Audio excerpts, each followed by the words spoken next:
आने का मौका मिला है। मैं सबसे पहले तो यहाँ के मंडल और जिला कमेटी के साथियों का बहुत बहुत धन्यवाद करता हूं।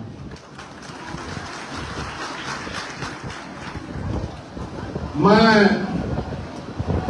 भाई पटेल साहब, सुनील पटेल जी, राजेश गौतम जी, रविकांत जी, विजय आजाद जी, कुलदीप पटेल जी, लक्ष्मी पटेल जी, अशुथामा जी, संदीप सोनकर जी, विनय सागर जी, प्रदेश की कमेटी के अध्यक्ष सुनील चित्तौड़ जी और विधानसभा जिले मंडल के तमाम पदाधिकारियों को बधाई देता हूं कि उनकी मेहनत से आज का आपका कार्यक्रम सफल होने के लिए जा रहा है। मैं अपने युवा मोर्चा के साथियों का, मिशन 78 के साथियों का, अधिवक्ता सेल के साथियों का, किसान संगठन के साथियों का, भाईचारा कमेटी के साथियों का भी धन्यवाद देता हूं। ये बात सच है कि यहां गर्मी बहुत है, लेकिन ये भी करवा सकते हैं कि बाहर भी पैर रखने की जगह नहीं है। जब आप निकलोगे आप देख लोगे।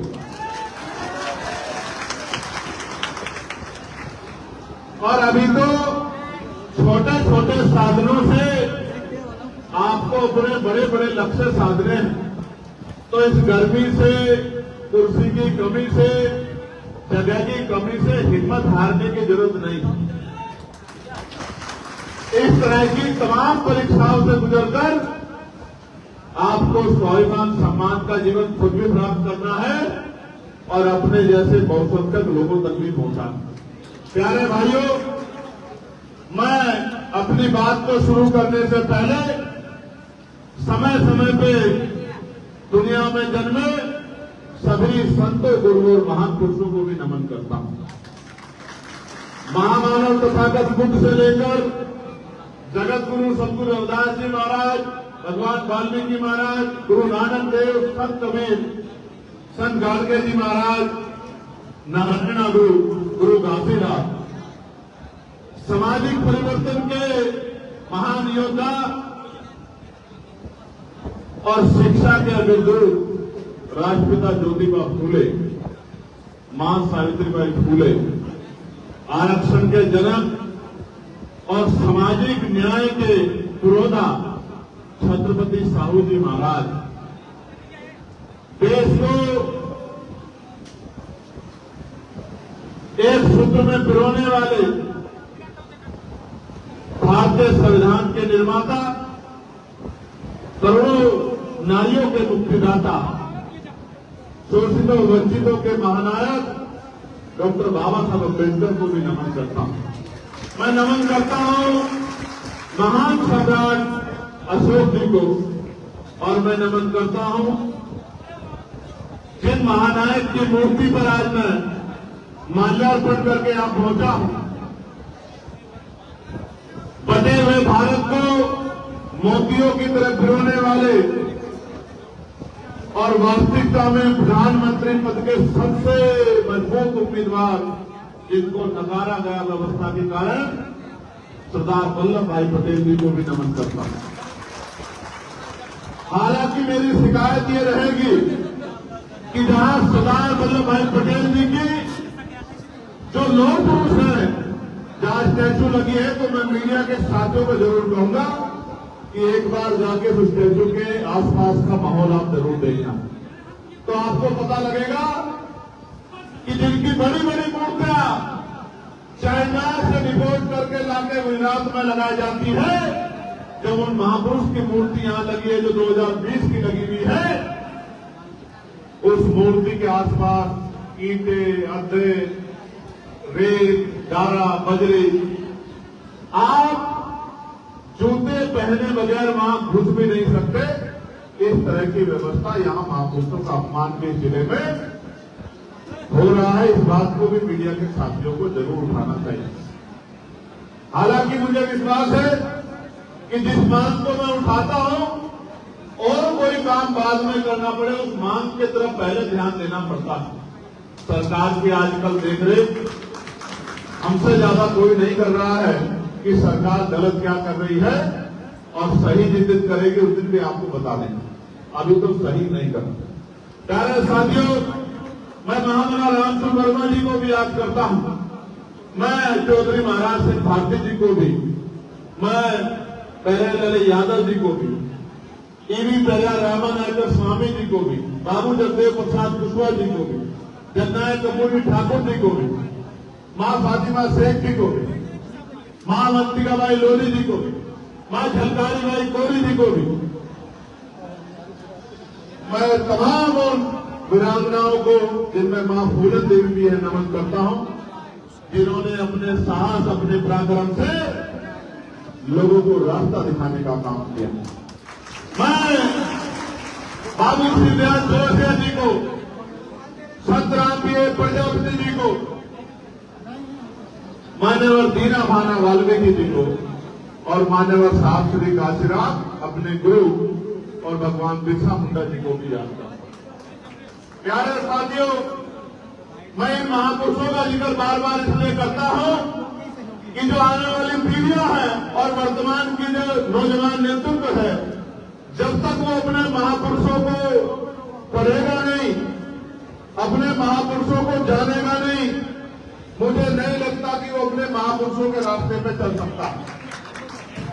अपने महापुरुषों के रास्ते पर चलने के लिए उनको अपने महापुरुषों को पढ़ना पड़ेगा, जानना पड़ेगा, उनके संघर्ष को समझना पड़ेगा और उनके दिखाए रास्ते पे चलना पड़ेगा, तभी जाके आंदोलन सफल हो सकते। इसके अलावा कोई रास्ता नहीं।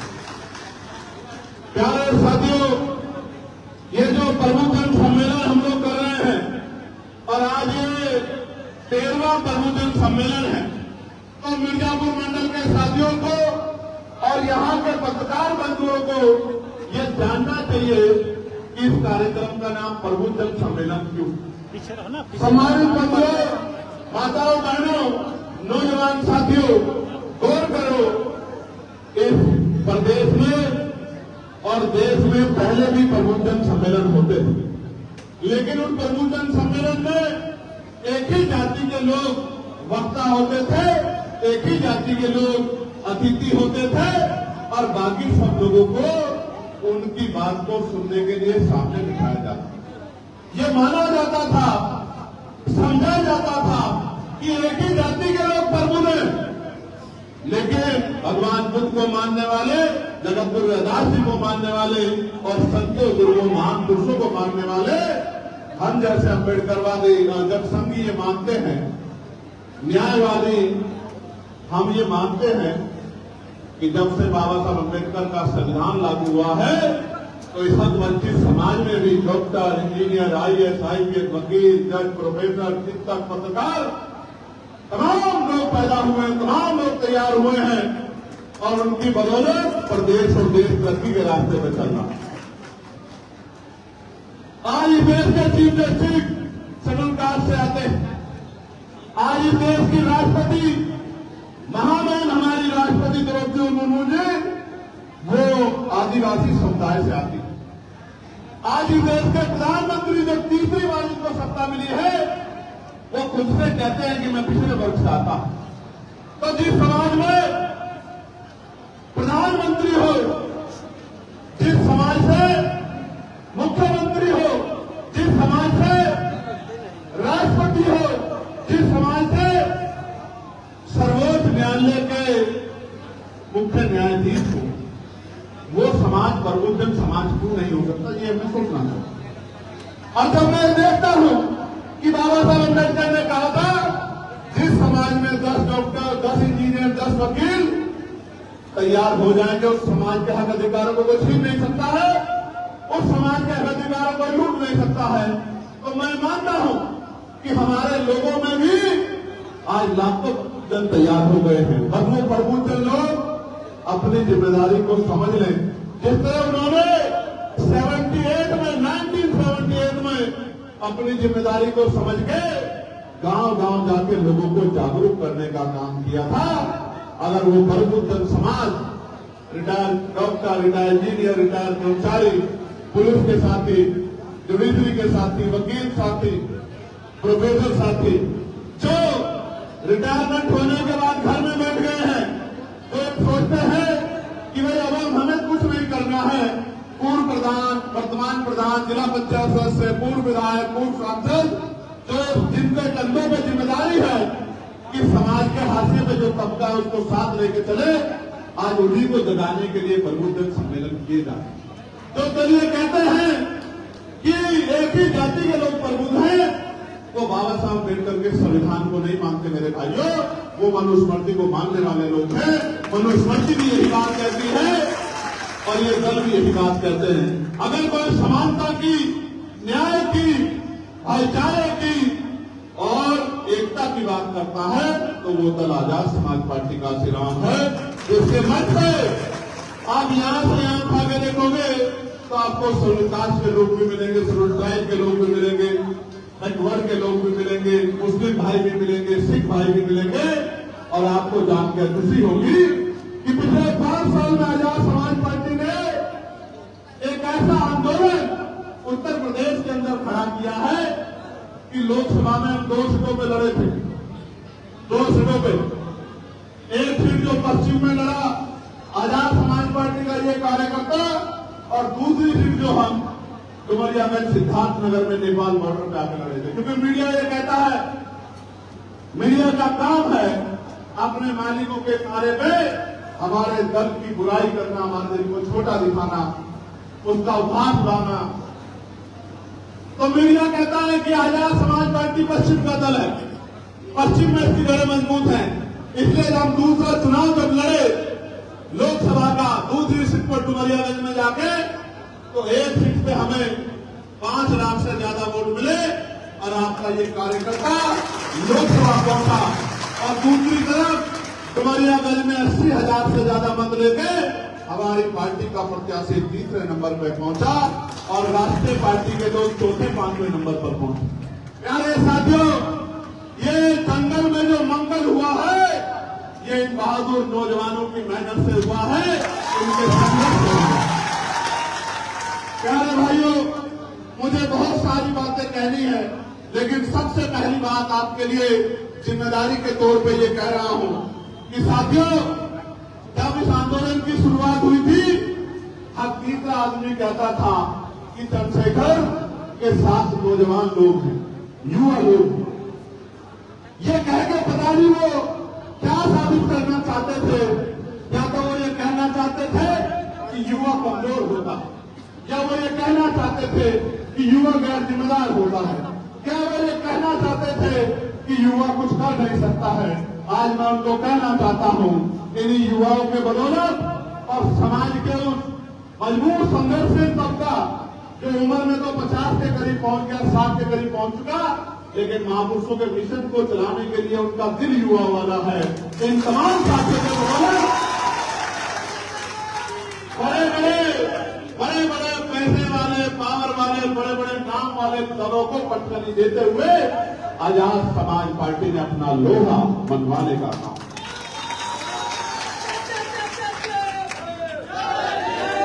प्यारे भाइयों, मैं आज आपको जिम्मेदारी देने के लिए मिर्जापुर पहुंचा, लेकिन जो बात मैंने युवाओं से शुरू की है, मैं उसको और आगे बढ़ाता हूं।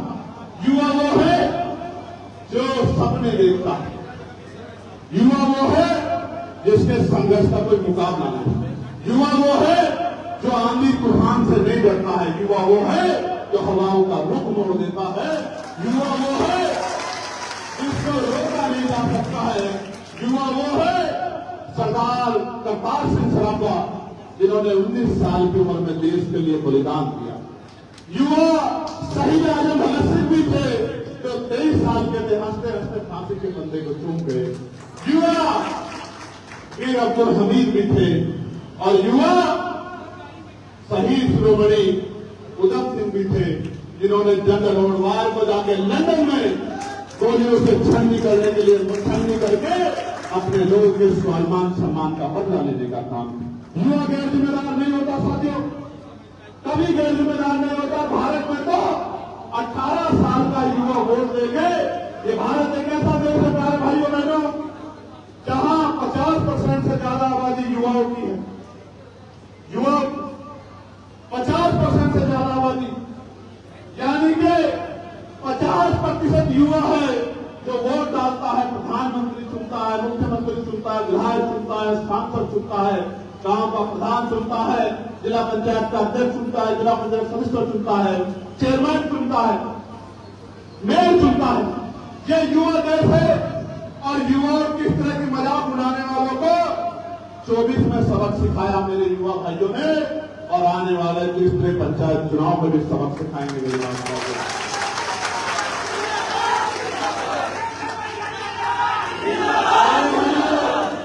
मैं आपसे आग्रह करूंगा कि ना ताली बजाना ना नारा लगाना, बस मेरी बात पे गौर करना।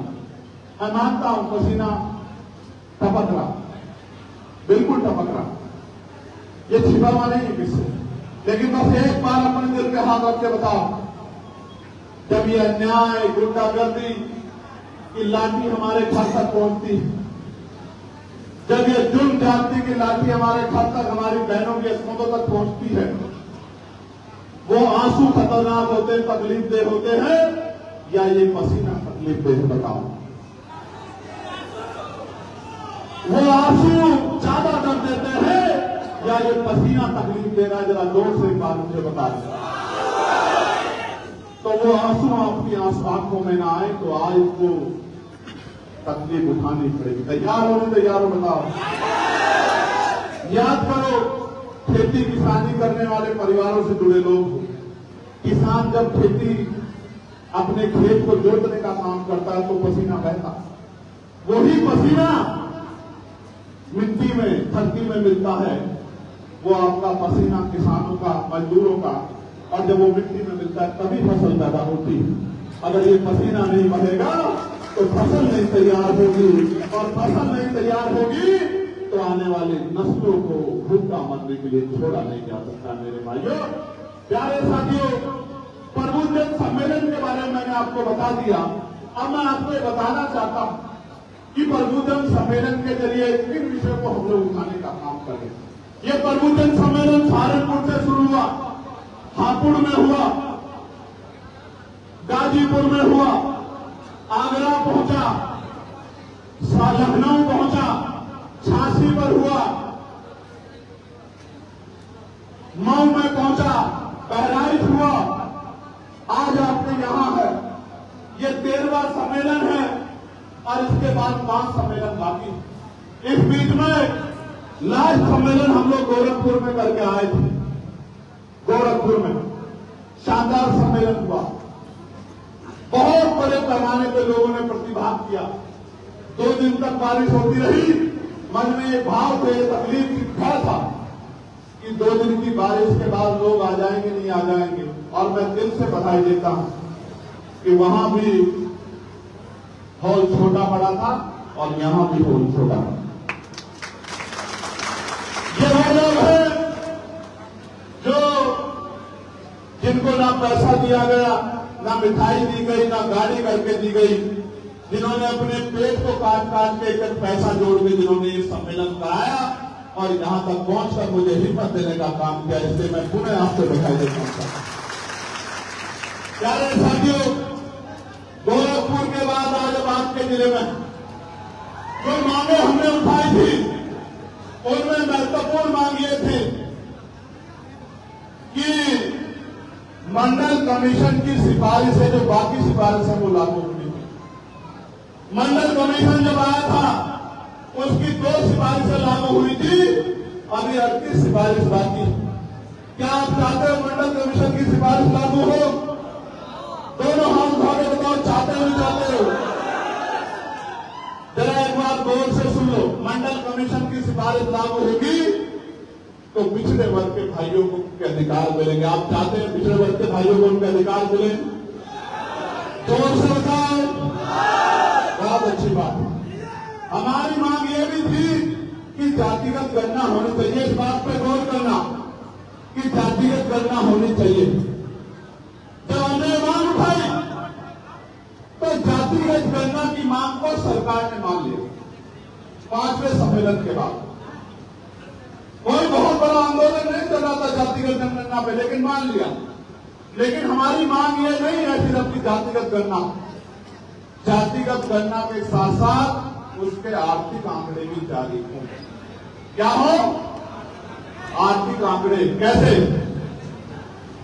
ये पता लगे देश को किनके पास रहने के लिए जमीन है, किनके पास खेती के लिए जमीन है, किनके पास बैंक अकाउंट है और बैंक अकाउंट में 1 रुपया, 2 रुपया, 10 रुपया, लाखों रुपया एक्स्ट्रा हो जाएगा, सब सामने आ जाएगा।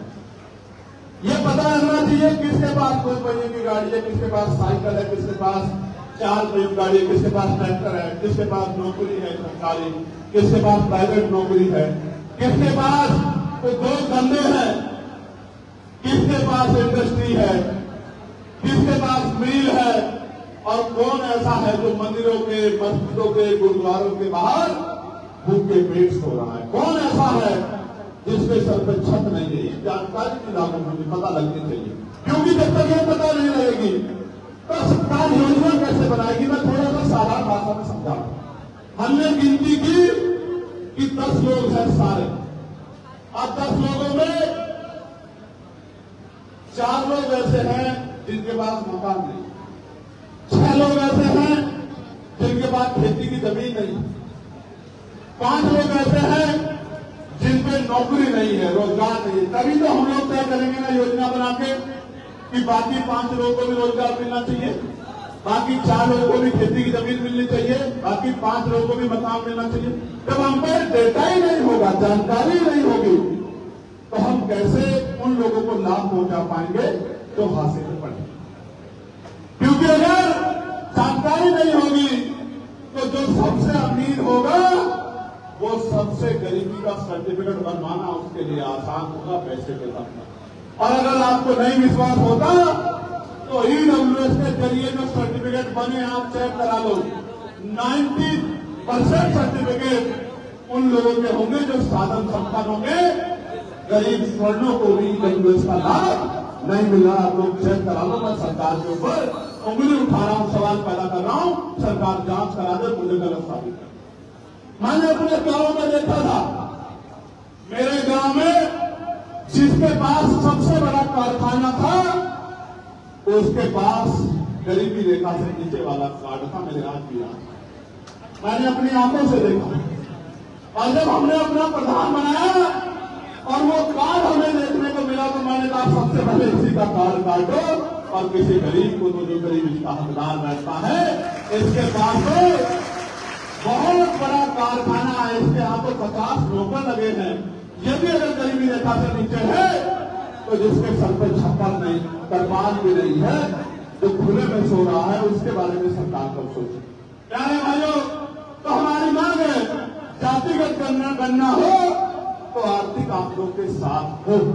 उसके साथ साथ माने पार्लियामेंट में आपने सुना होगा एक बिल में प्राइवेट मेंबर बिल लेके आया था। इस देश में 2% सरकारी नौकरियां हैं। कितने %? 98% प्राइवेट सेक्टर। हमारी ये मांग थी कि प्राइवेट सेक्टर में भी SC, ST, OBC के लोगों को आरक्षण का लाभ मिलना चाहिए। इसलिए मैं पार्लियामेंट में ये प्राइवेट नंबर बिल लेके आया कि जिस तरह से निजीकरण बढ़ रहा है, कल आने वाले समय में सरकारी नौकरी खत्म हो जाएगी तो निजी क्षेत्रों में भी SC, ST के, OBC के लोगों को आरक्षण का लाभ मिलना चाहिए, क्योंकि अभी सामाजिक गैरबराबरी दूर नहीं हुई। ये हमारी मांग है प्रबुद्ध सम्मेलन के जरिए कि भारत की लोकतांत्रिक व्यवस्था में जनता के पास वोट है, वोट से सरकारें बनती है। और इस देश की इकोनॉमी टैक्स बेस्ड इकोनॉमी है और टैक्स बेस्ड इकोनॉमी में आकर भी टैक्स देते हैं, जो टैक्स देते हैं उनके हितों की रक्षा करने की जिम्मेदारी सरकार की है। इसलिए प्राइवेट सेक्टर में भी आरक्षण की व्यवस्था SC ST OBC के बच्चों को होनी चाहिए। बता होनी चाहिए, नहीं होनी चाहिए? इसका मैं एक उदाहरण आपको बताता।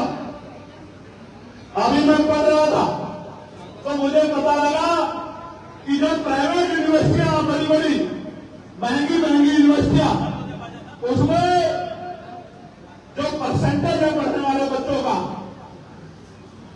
OBC के 11% बच्चे उन यूनिवर्सिटी में पढ़ते हैं। कितने परसेंट? जोर से बताओ, जोर से बताओ, और जोर से बताओ। और SC ST के तो 1% भी बच्चे उन यूनिवर्सिटियों में नहीं पढ़ते। क्यों नहीं पढ़ते आप समझो? इसलिए नहीं पढ़ते क्योंकि उनकी फीस बहुत महंगी है और यहां तो रोटी खाने के भी लाले गरीबों के ऊपर पड़े।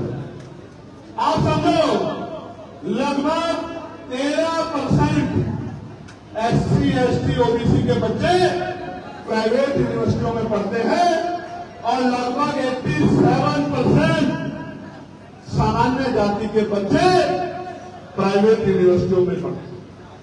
प्राइवेट यूनिवर्सिटियों में पढ़ते हैं, वहीं से प्लेसमेंट मिलता है, प्राइवेट कंपनियों में जॉब पे चले जाते हैं और SC ST OBC के बच्चे सरकारी स्कूलों में खाप छानते रह जाते हैं। इसलिए मैं कह रहा हूं कि जब तक प्राइवेट सेक्टर में आरक्षण लागू नहीं होगा तो आपके मेहनती बच्चों को भी अवसर इन संस्थानों में नहीं। प्यारे साथियों, जिस तरह से SC ST OBC का अन्याय प्रचार हो रहा है, उसके लिए, उसको रोकने के लिए जो सरकार अन्याय प्रचार को बढ़ावा दे रही है उसको हटाना जरूरी है। मैं उदाहरण देता हूं, किसी जिले का नहीं, आप ही के जिले का देता हूं। प्रदीप पटेल के साथ क्या हुआ? क्या हुआ प्रदीप पटेल के साथ? क्या हुआ? मछली पकड़ने गया, उसका साथी हाथ जोड़कर आज उसकी जान पकड़ दो, लेकिन पीट के उसको डुबो को मार। ये हुआ। और ये झूठ कैसे मिली? इतना दम कहां से, इतनी शक्ति कहां से आई कि सामंती इस तरह की घटना को अंजाम देने या अपने गुर्दों को कहने कि पीट के मार देना, डुबो देना, कोई कुछ नहीं कर सकता तुम्हारा। कानून का राज होता तो 1000 बार सोचते, लेकिन कानून का राज तो नेताओं की चौखट पे और सामंतियों की चौखट पे दम तोड़ चुका है। इसलिए मैं एक और उदाहरण देकर बताता हूं। उत्तर प्रदेश में समाज के 47 MLA हैं, कितने? 47, और मिनिस्टर भी है उत्तर प्रदेश सरकार में, मिनिस्टर, और 10 MP है, तो भी लड़ना पड़ रहा है न्याय के लिए। ये बात का कारण है कि अगर आप इधर करके सत्ता में शामिल हो जाओगे तो अपने बच्चों के जीवन की रक्षा भी नहीं कर पाओगे, उनको हक अधिकार दिलाने को दूर की बात। मैं तो उदाहरण देता हूं आपको। 69,000 शिक्षक भर्ती में 20,000 पदों पे घोटाला हुआ था। कितने पदों में? कितने पदों पे? कितने पदों पे? 20,000 खरों को मुख्य धारा में आने से रोकने का काम इस उत्तर प्रदेश की सरकार ने किया। 5 दिन तक आंदोलन करता रहा मैं, 5 दिन तक आंदोलन करता रहा मैं लखनऊ में। तब जाके 6,800 नौकरियां जारी की गई और बाद में उन 6,800 नौकरियों के खिलाफ भी सरकार कोर्ट चली गई और वो 6,800 नौकरियां भी लटकाने का काम इस सरकार ने। मैं बात आपको इसलिए बता रहा हूं कि 47 MLA उस समय थे, मिनिस्टर थे कुछ उनमें से, लेकिन वो सारे मिलकर भी 20,000 परिवारों को न्याय नहीं दिला पाए। इक्के दुक्के परिवार की जिंदगी का क्या मोल है उनकी नजरों में। इसलिए मैं आपको कहना चाहता हूं कि इस निकम्मी सरकार को उखाड़ के फेंकने के अलावा हमारे पास कोई विकल्प नहीं है कि हम अपने लोगों के जान की रक्षा करें। प्यारे साथियों, लगातार आप देख रहे हैं कि बाबा साहब अम्बेडकर ने अपने बच्चों की कुर्बानी देकर जिस आरक्षण व्यवस्था को लागू कराने का काम किया, जिसकी वजह से मेरे पिताजी प्राइमरी स्कूल के मास्टर बने और जिसकी वजह से मैं लोकसभा का सदस्य बना, उस आरक्षण में लगातार खतरा मंडरा रहा है। आज देश में इतनी गैर बराबरी है, सामाजिक गैर बराबरी, कि अभी भी अगर आरक्षण जैसी व्यवस्था हट जाए, 20,000 पदों का मैंने उदाहरण दे दिया, लेकिन मैं गारंटी से कह सकता हूं आज भी गैर बराबरी इतने बड़े पैमाने पर है कि अगर आरक्षण व्यवस्था हट जाए तो बाल, प्रजापति, कश्यप, सैनी, मौर्य, साक्य, कुशवाहा, बिंद, राजभर, केवल, मल्ला, निषाद, ये कुर्मी समाज के लोग, यादव समाज के लोग, जाट समाज के लोग, गुर्जर समाज के लोग, उनके साथ साथ चमार, वाल्मीकि, पारसी, धोबी, कोरी, खटेंग, तमाम शेड्यूल कास्ट की जातियों के लोग, इनके बच्चों को कोई कुर्सी पर नहीं बैठने देगा। अभी भी इनको अकल नहीं आ रही है कि किसने आपके अधिकारों को रोकने का काम किया। अगर पिछड़े वर्ग के लोग कुछ नहीं कर सकते हैं तो एक बार मंडल कमीशन के आंदोलन पर जरूर पढ़ ले कि मंडल कमीशन को रोकने के लिए कौन खड़ा था और उसको लागू कराने के लिए सीना तान के कौन खड़ा था। अगर शेड्यूल कास्ट के लोगों को नहीं पता लग रहा है तो शेड्यूल कास्ट के मेरे भाई एक बार 2 अप्रैल 2018 के आंदोलन को गौर फरमा ले कि उनके बच्चों पे गोली चलाने वाला कौन था और उनके साथ कंधे से कंधा मिलकर लड़ाई लड़ने वाला कौन था, उनके हक अधिकार को बचाने वाला कौन था। और मुस्लिम समाज के भाइयों को भी कहना चाहता हूं, ना कोई कानून व्यवस्था, ना कोई न्याय व्यवस्था, बस नाम मुसलमान होना चाहिए, फिर गोली भी चलेगी, लाठी भी चलेगी, बुलडोजर भी चलेगा और इनकाउंटर भी होंगे। और फिर उनके धार्मिक, चाहे जैन हो, चाहे बौद्ध हो, चाहे सिख हो, चाहे ईसाई हो, मुसलमानों की धार्मिक आजादी को भी जो आजादी संविधान ने दी है, उस आजादी को भी पानी में डुबो दिया जाएगा, उस आजादी में भी बुलडोजर चल जाएगा। उसका उदाहरण जो है कि जो परंपरागत कार्यक्रम होते आ रहे थे, वो सारे परंपरागत कार्यक्रम रोकने का काम इस सरकार ने कर दिया। मैं आपको विश्वास दिलाकर कहता हूं, एक बार मौका आजाद समाज पार्टी को दो, आपकी मस्जिदें, आपके खानकाएं, आपके कब्रिस्तान, आपके अन्य धार्मिक स्थलों की सुरक्षा की गारंटी आजाद समाज पार्टी देगी। आपको न्याय दिलाने की गारंटी आजाद समाज पार्टी। प्यारे साथियों, एक आखिरी मांग जो हम लोग लंबे समय से पहले दिन से उठा रहे, मैं ये जानना चाहता हूं, बाबा साहब अम्बेडकर के द्वारा जो वोट का अधिकार दिया गया है, आप इसकी शक्ति को समझते हो नहीं समझते हो? जोर से बताओ, समझते नहीं समझते हो? तो ये बताओ, जो लोग चाहते हैं कि ईवीएम से चुनाव हो वो हाथ खड़ा कर लो। जो चाहते हैं ईवीएम से चुनाव हो, गौर से सुन लो, कान खोलकर सुन लो। ऐसा ना हो आप गलत दिशा में हाथ उठा दो। जो लोग चाहते हैं ईवीएम से चुनाव हो वो हाथ खड़ा कर लें। अच्छा, एक आधा है मीडिया के भाइयों, देख लो, वो भी गुमराह होकर उठाना, उसकी समझ में नहीं आ रहा होगा। और इसको सत्यता करा देता हूं। अभी जो लोग चाहते हैं बैलेट पेपर से चुनाव हो, जरा दोनों हाथ खड़ा कर लो, नीचे कर लो हाथ, बैठ जाओ अपनी जगहों पे, नीचे हाथ करके। ये कह रहा था मैं आपसे कि आजाद समाज पार्टी, भैया बच्चे बैठो सारे, अगर एक भी खड़ा दिखा मुझे ना तो फिर देख लेना अगले 10 सेकंड के अंदर। नीचे बैठो, जमीन पे बैठो, तुम लोग सब सोच स्वागत किए थे, सब नीचे बैठो। इसको विवेक को मारो क्या?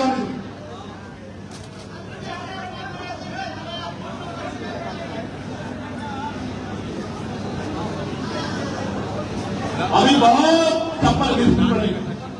नीचे बैठो, आराम से, कपड़े नहीं पहनेंगे तुम्हारे, नीचे बैठो। आंदोलन है, इस आंदोलन के लिए तैयार हो जाओ।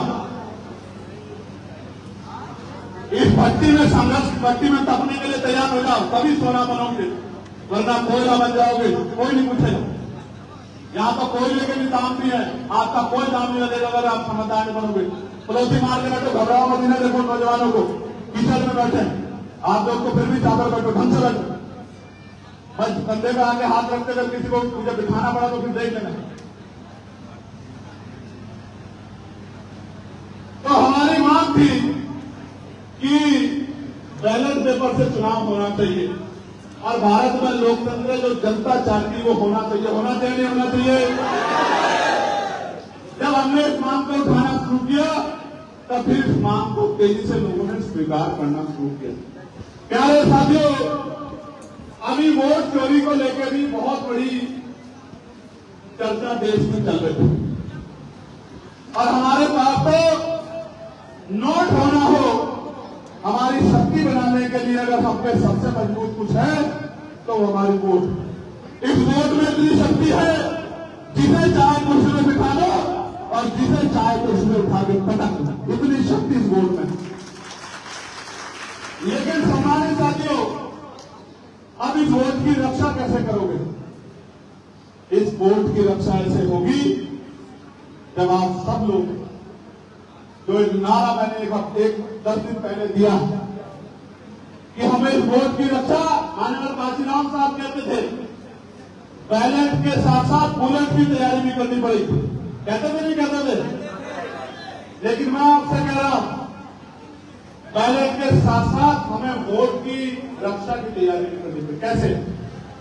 आपके बूथ पे वार्ड में जो पढ़े लिखे नौजवान हैं कंपटीशन की तैयारी कर रहे हैं, 11वीं में है, 12वीं में है, 10वीं में है, 18 साल पार हो गए हैं, जो झंडा उठाकर मेरी एक आवाज पर दिल्ली तक चले जाते हैं, लखनऊ तक चले जाते हैं, जो मुझे देखने के लिए आंधी तूफान में खड़े रहते हैं, जो मेरी एक आवाज पर अच्छे से अच्छे ताकतवर जालिम को मुंह तोड़ जवाब देने के लिए तैयार रहते हैं। उन भाइयों से कह रहा हूं जो मेरे सामने बैठे हैं, भले मेरा नारा मत लगाओ, जिंदाबाद मत करो, मुझे माला ना पहनाओ, मुझसे मिलो मत, लेकिन अगर सच में मुझसे प्यार करते हो तो इस समय को बर्बाद मत करो। हर व्यक्ति, हर नौजवान अपने अपने वोट की जिम्मेदारी उठाओ, वोट वॉरियर बनो, वोट रक्षक बनो, डेटा तैयार करो, एक एक वोट को संगठित करो, मेरी बात को घर घर तक पहुंचाने का काम करो और इस बात को मजबूत करने का काम करो जिससे आपकी आने वाली पीढ़ियां सुख सुविधा और सम्मान का जीवन प्राप्त कर सके। करोगे नहीं करोगे बताओ? कैसे आप आज मोटरसाइकिल लेकर दौड़े? मुझे आपके 1 महीना नहीं चाहिए, मुझे हफ्ते में आपके 2 दिन 1 दिन चाहिए, उसके भी कुछ घंटे चाहिए। कितने दिन? 1 दिन और 1 दिन के भी कुछ घंटे। दूर मत जाओ, मैं जानता हूं आपकी जेब में पैसे नहीं होते, कहां से लाओगे पैसे, मैं जानता हूं। दूर मत जाओ, अपनी गली को, अपने वार्ड को तैयार करो, एक एक घर जाओ, डेटा बनाओ, ट्रेनिंग कराएं, जिम्मेदारी उठाओ। अपने विधानसभा अध्यक्ष को दो कि मैं अपने वोट का, अपने भाई को ताकत देने के लिए, अपने गरीब परिवारों के आंसू पहुंचने के लिए मैं वोट रक्षक बनने का काम करूंगा।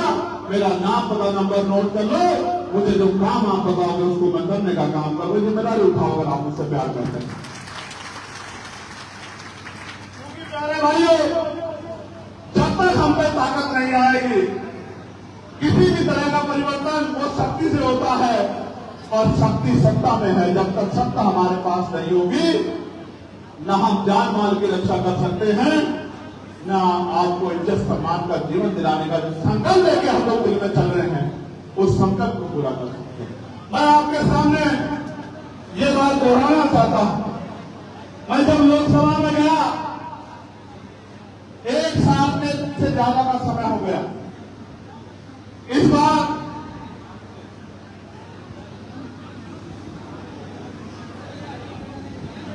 हम विपक्ष के साथी ऐसा यहां पे चर्चा के लिए नारेबाजी करते रहे, सदन नहीं चला। लेकिन मैंने देखा सरकार ने अपने सारे बिलों को पास करा दिया। यानी कि अगर आप सत्ता में हैं तो फिर आपको अपनी पॉलिसी बनाने से कोई नहीं रोक। ठीक है, इसलिए मैं आपसे कह रहा हूं, इसलिए मैं आपसे बार बार कह रहा हूं कि कुछ देर और तकलीफ सहनी पड़ेगी, हिम्मत दिखाओ। इसलिए मैं आपसे बार बार कह रहा हूं कि दौड़ने से काम नहीं चलेगा, सिर्फ कुछ काम करके भी दिखाना पड़ेगा। मैं अकेला चला गया और आपकी बात को उठाने का काम कर रहा हूं, ये एक बात है। लेकिन मैं अकेला बना रहूं, वहां हमारी संख्या ना बढ़े, ये दूसरी बात है। मैं अकेला बना रहूं, ये एक बात है, और मेरे जैसे और 10, 20, 50 लोग वहां पहुंचे, ये संकल्प हमारे मन में है कि 10, 20 और 50 ऐसे विचार वाले लोग वहां पहुंचना चाहिए। फिर आप देखना, जब अकेला चंद्रशेखर एक सेशन में, मैं आपको पढ़ के सुनाऊंगा, इतने मुद्दों को उठा सकता है, आपके 20-50 सांसद होंगे, 80 सांसद है उत्तर प्रदेश में, तो आप देखना सरकार किसी की भी हो, झंडा झंडा बात आपकी भी आगे बढ़ेगी। मेरी बात चाहिए, मैं आपको उदाहरण बताता हूं। इस सत्र में जब लोकसभा की नहीं चली, हमने किन किन विषयों को उठाने का काम किया।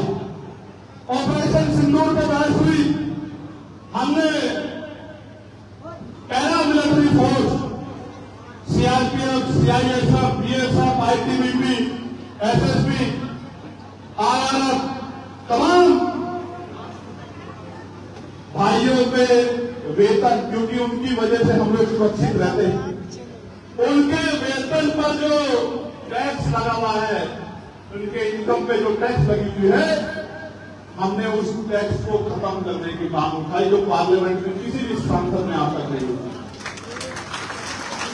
ये सीआई और सीआरपीएफ के जवान हमारी रक्षा करते हैं, ये पुलिस के जवान हमारी रक्षा करते हैं, इनकी वजह से हम सुरक्षित रहते हैं। इनके वेतन में भी टैक्स होता है, वो टैक्स जब नेताओं के वेतन पे नहीं है तो इनके वेतन पे भी नहीं होना चाहिए, जो हमारे लिए होगा। ये सरकार उत्तर प्रदेश की तो स्कूलों को बंद करने के नाम पर बंद कर रही थी। पार्लियामेंटों के बाहर तख्ती लेके घंटों घंटे खड़े होके मीडिया के जरिए हमने उस गलत पॉलिसी को रोकने का विरोध किया, और जब पार्लियामेंट चली तो सवाल पूछकर, पत्र लिखकर सरकार को जगाने का काम किया, उनकी गलती का एहसास कराने का काम उनको किया, और उसका फायदा यह हुआ कि अंततः सरकार को वो स्कूल बंद करने का आदेश वापस लेना पड़ा। और आप जानो, सरकारी स्कूलों में किसके बच्चे पढ़ते हैं? किसके बच्चे पढ़ते हैं? अमीरों के तो प्राइवेट स्कूल में पढ़ते हैं 87%, तो सरकारी स्कूलों में किसके पढ़ते हैं? तो ये स्कूल बंद होंगे तो किसका रास्ता बंद होगा? किसके भविष्य में ताला लगेगा? इसलिए लड़ाई लड़ने का काम किया। एक दवा एक दाम की पॉलिसी बने, इस बात को उठाने का काम किया कि एक ही दवा है, एक कंपनी उसको 10 रुपए में देती है, दूसरी कंपनी 50 में देती है, तीसरी कंपनी 100 में देती है, कोई बड़ी बड़ी कंपनी 500 में देती है। क्यों देती मैं बताता हूं। मैं भी आ रहा था आपके यहां, मैंने बड़े बड़े एडवर्टाइजमेंट के बोर्ड देखे, फलाना सीमेंट, ढिमका सीमेंट, जितनी लागत है उससे ज्यादा का एडवर्टाइजमेंट होता है, और ये एडवर्टाइजमेंट का पैसा भी आपकी खून की कमाई से वसूला जाता है। इसलिए हमने सरकार से मांग की कि एक दवा है, बनाने में एक लागत आ रही है, टैक्स उस पर एक लग रहा है, तो उसका दाम भी एक होना चाहिए। इसके लिए हमने आंदोलन करने का काम किया। बहन मनीषा तो जो हरियाणा की हमारी बहन थी, आप लोगों ने देखा होगा 9 दिन तक उसकी बॉडी लेकर उसके परिवार के लोग बैठे रहे। उस बहन की आवाज को हमने पार्लियामेंट में उठाने का काम किया, और सरकार को सीबीआई जांच की घोषणा कर दी गई। प्यारे भाइयों, थानागढ़ में स्कूल गिर गया था, स्कूल की छत, 7 मासूम बच्चों की जान चली गई थी।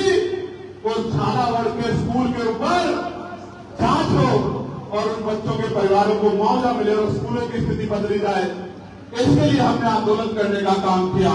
एसएससी के अभ्यर्थियों को, जो एसएससी के बच्चे हैं, उन अभ्यर्थियों को उनकी परीक्षा में जो घोटाला हो रहा है, कभी सेंटर दूर लगा देते हैं, कभी पेपर लीक हो जाता है, कभी कंप्यूटर डिस्टर्ब हो जाते हैं। वो बच्चे आंदोलन कर रहे थे, उनकी मांग को, एसएससी के बच्चों की मांग को भी उठाने का काम किया, सरकार से जवाब मांगने का काम किया। प्यारे भाइयों, अधिवक्ता भाइयों के लिए, मैं खुद अधिवक्ता हूं, हमारी बहन अधिवक्ता साहब पीछे बैठी है, एडवोकेट प्रोटेक्शन एक्ट लागू हो, इसकी मांग को भी जोर शोर से उठाने का काम किया और कानून मंत्री को पत्र लिख के कहा कि इसको लागू करना चाहिए, एडवोकेटों की मांग को मानना चाहिए, क्योंकि एडवोकेट न्याय दिलाने का काम करते हैं, न्याय की मजबूत आवाज होते हैं, उनको संरक्षण और सुधार मिलनी चाहिए। पुरानी पेंशन को, ओपीएस को लागू कराने के लिए आंदोलन करने का काम किया इसी सत्र में कि पुरानी पेंशन हमारे पूर्व कर्मचारियों का अधिकार है और जो वर्तमान में सेवा कर रहे हैं उनका भी अधिकार है। समान काम, समान वेतन और समान सम्मान लागू हो, इस कार्य को भी सरकार द्वारा पॉलिसी बनाई जाए। आप महसूस करना, मैं सरकारी कर्मचारियों का सबसे बड़ा हितैषी, लेकिन आप महसूस करो, एक ऑफिस में अगर 50 कर्मचारी हैं तो 25 सरकारी होंगे और 25 और सरकारी सुविधा ठेकेदारी का होंगे।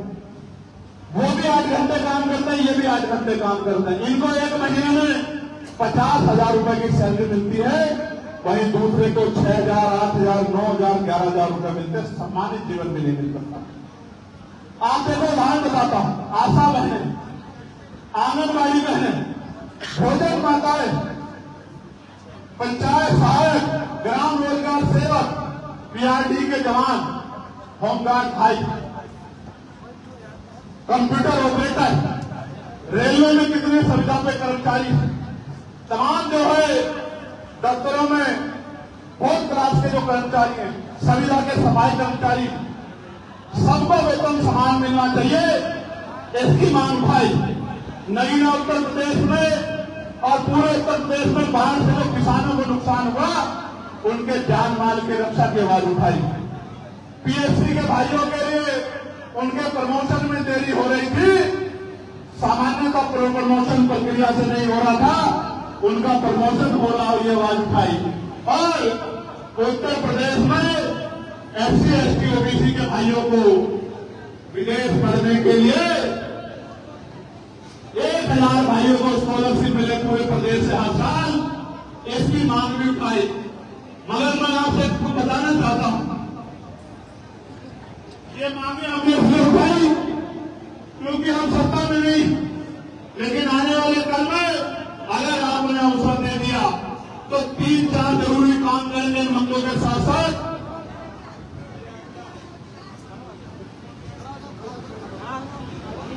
जब गौर से सुनो भाई, जब स्कूल में अध्यापक पढ़ाता है, जो बच्चे फॉर्म में देखते रहते हैं कैसा यह सब सामान है, ऐसे जो गैर जिम्मेदार बच्चे होते हैं, जिनका ध्यान इधर उधर होता है, बातें करने में, फॉर्म चलाने में, और जो गौर से नहीं सुनते, जब पेपर में सवाल आता है और क्योंकि उन्होंने पढ़ा नहीं होता है तो वो जवाब में कुछ नहीं लिख पाते, तो उनका रिजल्ट क्या आता है भाइयों? क्या आता है? तो रिजल्ट में फिर 2 नंबर ही 0 ही आते हैं। इसलिए मेरी बात को ध्यान से सुनो, जब आप पसीना बहा रहे हो और आपने संघर्ष करके मुझे अवसर दिया है, इस अवसर को एक अवसर के बाद एक अवसर के अंदर मत छोड़ो, इसको विस्तृत कर लो और इस अवसर को इतना मजबूत कर लो कि इस बार उनकी संख्या आपके जनप्रतिनिधियों की बढ़ जाए। तीसरे पंचायत चुनाव आ रहा है, आप घर से निकल के बूथ कमेटी, सेक्टर कमेटी बनाना और जो प्रत्याशी आजाद समाज पार्टी के आएंगे उनको वोट की ताकत देना। फिर आप देखना आजाद समाज पार्टी दिन दुगनी रात चौगनी कितनी तरक्की करती है और 2027 में आपकी कितनी मजबूत आवाज बनती है। आप मेरी बात से आगे जब ये ताकत बनेगी भाइयों, तो जो बातें मैंने आपको बताई है उनको पहले ही दिन से उन पे काम करने का काम हम करेंगे। किसानों की आमदनी बढ़ाने का काम करेंगे, न्यूनतम वेतन बढ़ाने का काम करेंगे, ग्राम पंचायतों तक रोजगार पहुंचाने का काम करेंगे। महिलाओं के ऊपर जो कर्ज है विभिन्न समूह के द्वारा जो लाद दिया गया है उस कर्ज माफी के काम को भी हम करने का काम करेंगे। बिजली के दाम कम करेंगे, पेट्रोल डीजल के दाम से हटा के उसके दाम हम लोग कम करेंगे, जनता के लिए सुलभ बनाएंगे और सबसे महत्वपूर्ण 3-4 काम जो करने हैं उनको सुन लो। बेटे बैठ जाओ, बैठ जाओ। मैं तुम्हें सोच रहा हूं कि तुम लड़ाई करके इस प्रदेश का भविष्य बनोगे। आप भाई आप इधर आ जाओ, आप इधर आ जाओ, आप थोड़ी मतलब मैंने समझा दूंगा, आप बैठ जाओ। तो मैं आपसे कह रहा जो सबसे इम्पोर्टेंट काम करेंगे, जो करना ही है, सरकारी स्कूल को इतने शानदार बनाएंगे कि 5 स्टार स्कूल भी सरकारी स्कूल के सामने खल के दिखाएंगे। जितने विषय होंगे उतने अध्यापक होंगे, कई अध्यापकों की कमी नहीं होगी। फीस इतनी मिनिमम होगी कि गरीब से गरीब व्यक्ति भी अपने बच्चों को आसानी से पढ़ा पाए। पंखे होंगे, कूलर होंगे, इससे भी काम नहीं चलेगा तो एसी लगाने का काम करेंगे, लेकिन अपने बच्चों को पढ़ाने का काम करेंगे। प्यारे भाइयों, 2000 रुपए नहीं दे पाएंगे अपने घर परिवार के लोगों को, 5 किलो राशन नहीं दे पाएंगे, लेकिन ऐसी शिक्षा देंगे कि 50,000 रुपए की नौकरी करने में आपके बेटे को कोई कठिनाई नहीं आएगी। मेरी बात 2000 रुपए के महीने के सहयोग से आपकी गरीबी नहीं कटेगी, 500 रुपए के 400 रुपए के राशन से नहीं गरीबी कटेगी, लेकिन 50,000 रुपए की नौकरी जब आपका बेटा बेटी करेगा तो आपकी गरीबी के दिन दूर हो जाएंगे और आपको इज्जत सम्मान की जिंदगी मिलेगी। मेरी बात का प्यारे भाइयों, सरकारी अस्पतालों में ऐसी सुविधा करेंगे कि प्राइवेट अस्पतालों में ताले लग जाएंगे। मेरी बात को आप याद रखें। प्राइवेट अस्पतालों के परिवारों में कोई बीमार होगा तो अपने बच्चों का इलाज कराने के लिए सरकारी अस्पताल के तक जोड़ेंगे। डॉक्टर भी होंगे, सारी मशीनें भी होंगी, टेस्ट भी मुफ्त होंगे, दवाइयां भी मिलेंगी, सुविधाएं भी होंगी और तो हॉस्पिटलों की बिल्डिंग भी ऐसी होगी कि प्राइवेट हॉस्पिटल की ये जो मालिक है उनका कैबिन भी ऐसा नहीं होगा जैसे सरकारी हॉस्पिटल की बिल्डिंग बनाने का काम करेंगे आपके लिए।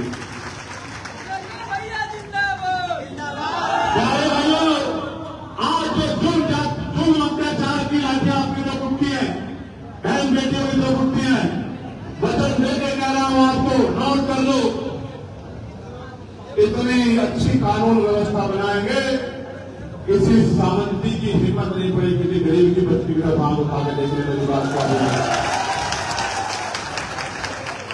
आज जो जमीनें दबा कर बैठे हैं, कल आपकी जमीनें दबाना तो दूर, जिन्होंने जमीन दबा रखी है कागज लेके आपके घरों में घूमते फिरेंगे कि अपनी जमीन वापस ले लो।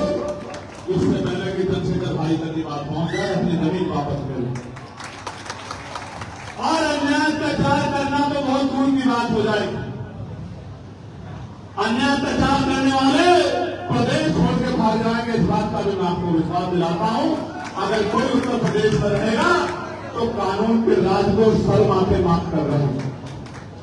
प्यारे भाइयों, महिलाओं को रोजगार घर पे पहुंचाने का काम करेंगे, पढ़े लिखे नौजवानों को रोजगार से जोड़ने का काम करेंगे। पुरानी पेंशन को 500-700 रुपए से बढ़ा के कम से कम 2100 वृद्धा पेंशन को 2100 रुपए वृद्धा पेंशन करने का काम करेंगे। आशा आंगनबाड़ी बहनों को, भोजन माताओं को, रोजगार ग्राम रोजगार सेवकों को, पंचायत सहायकों को कम से कम 21,000 रुपए का वेतन दिलाने का काम करेंगे। साथ का भी मैं आपको विश्वास दिलाऊंगा। जितने संविधान ठेकेदारी के कर्मचारियों को पक्का करने का काम करेंगे और सरकारी मुलाजिमों के बराबर तनख्वाह देने का काम करेंगे। साथ का भी आपको विश्वास दिलाऊंगा। लेकिन यह तभी होगा कि नगीना की तरह आप भी अपने मन में संकल्प कर लो कि हमें आजाद समाज पार्टी अपनी पार्टी को ताकत देनी है। अगर मेरे अकेले से बच पड़ता, क्योंकि लोकतंत्र बहुमत का नाम है, तो मैं अकेला इस काम को कर देता। अभी तो मैं अकेला लड़ रहा हूं। क्या इस बार आने वाले 30वें पंचायत चुनाव में अपने दल को मजबूत करोगे नहीं करोगे बताओ? सारे हाथ नहीं उठ रहे हैं, दोबारा से उठाओ, एक बार सबको देखूंगा।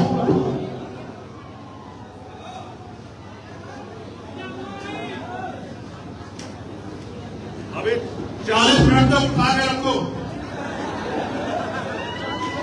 जो 40 मिनट उठा के रखेगा उसी का माना जाएगा। नीचे करो। मेरा काम आपको तकलीफ देना नहीं है, आपकी तकलीफ खत्म करना, आपके आंसू पूछना है, आपके विश्वास को मजबूत करना है, महापुरुषों के अधूरे काम को पूरा करना। मेरा काम ये नहीं है कि मैं आपको तकलीफ दूं। और आप देखो, मैं आपको दिखाना नहीं चाहता था, मैं आपसे कम टक्कर नहीं दे रहा हूं। देखो, गीली होगी है नहीं गीली होगी है?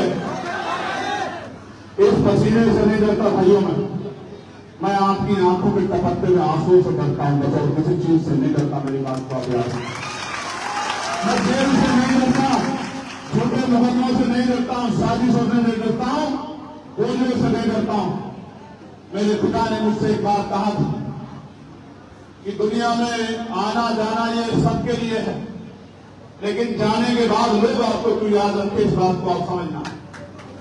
और क्या है भाइयों, जिस दिन गोली लगने के बाद मेरा मुझे जीवन मिला था, उस दिन मैंने ये तय कर लिया था, मुझे महसूस हो गया था कि मेरा जन्म आकर जाने के लिए नहीं हुआ है, आपके आंसू पूछने के लिए और महापुरुषों के जुड़े काम को पूरा करने के लिए। मेरी माँ बेटी है, मेरी बहनें बेटी हैं, पीछे खड़ी है, गर्मी में परेशान हो रही है। मैं आपसे भी कह रहा हूं, आजादी मांगने से लेकिन तो उसकी कीमत चुकानी पड़ती है। मुझे कल आपसे साथ की जरूरत पड़ेगी। रोज 1 रुपया अपने घर में उठा के रखा करो आजाद समाज पार्टी काशीराम के लिए, अपने आंदोलन के लिए उठा के रखा करो। एक गुल्लक बना लो, किसी डब्बे में रख लो, रोज 1 रुपया। लाखों रुपए नहीं मांग रहा हूं, सैकड़ों रुपए नहीं मांग रहा हूं, रोज 1 रुपया उठा के रखा करो। और जिस दिन आपसे कहूंगा उस दिन उस 1 रुपए को जो इकट्ठा हो जाए, कार्यालय पर आके जमा करा देना, सूद समेत वापस करूंगा, 1000 गुना आपको निकाल कर। आपके बच्चों को नौकरी रोजगार देके, जुल्म जाति की आंधी को आपसे दूर हटा के और आपको सारी मान सम्मान का जीवन देंगे, क्योंकि आंदोलन महापुरुषों का सहयोग से चलेगा। आज भी इस कार्यक्रम को चलाने के लिए हमारे साथियों ने सहयोग इकट्ठा किया होगा। मैं आपका धन्यवाद करता हूं कि आपने मेहनत की कमाई से हमें सहयोग किया, लेकिन यह सहयोग आज के लिए नहीं, सहयोग को आगे बढ़ाने के लिए आपके बीच आया। मदद करोगे नहीं करोगे बताओ? पक्का? आज से 1 रुपया उठा के रखोगे नहीं रखोगे? पक्का? दोनों हाथ उठा के उठा के रखोगे। अब आखिरी बात, हाथ नीचे कर लो। अपने सामने अपने अधिकारों को लूटता हुआ देखना चाहते हो क्या? बाबा साहब अम्बेडकर के संविधान को कमजोर होता देखना चाहते हो क्या? तो संघर्ष करने के लिए तैयार